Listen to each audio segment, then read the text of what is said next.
की जे काही विधान आहे तर ते सत्य मानायचे आहे। म्हणजे काय असतं की कावड्याला बगडा म्हणणे, कावडा हा पांढरा आहे असं जर त्यांनी म्हटलं तर आपल्याला ऍक्सेप्टच करावं लागेल, आणि बगडा हा काळा आहे असं जर त्यांनी म्हटलं तर आपल्याला ऍक्सेप्टच करावं लागेल। या पद्धतीचं या ठिकाणी स्टेटमेंट आहे। आता विधाने काय आहे, काही ट्यूलिप गुलाब आहेत आणि दुसरं विधान आहे सर्व ट्यूलिप लिली आहे। निष्कर्ष त्यांनी आपल्या पुढे दिलेले आहे, काही गुलाब लिली आहेत, सर्व लिली ट्यूलिप आहे। या विधानाचं म्हणजे या स्टेटमेंटचं आपल्याला आकृतीमध्ये रूपांतर करावं लागेल। त्यासाठी आपल्याला वेन डायग्रामचा आधार घ्यावा लागेल। आता बघा, वेन डायग्राम ह्या सर्कलाइज असतात।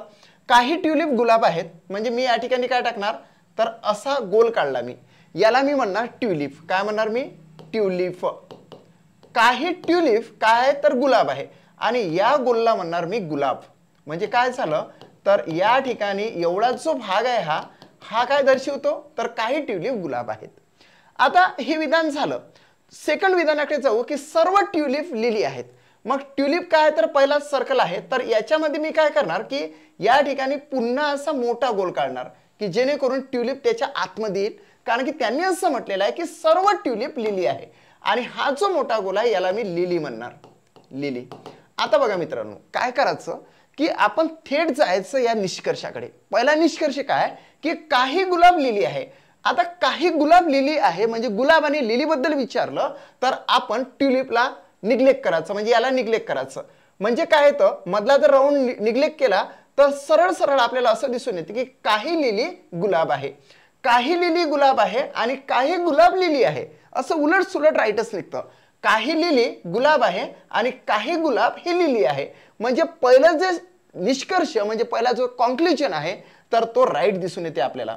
सेकंड कॉन्क्लुजन म्हणजे सेकंड निष्कर्षाकडे आपण जाऊ, सर्व लिली ट्यूलिप आहे म्हणते। आता सर्व लिली ट्यूलिप आहे असं नाही या ठिकाणी।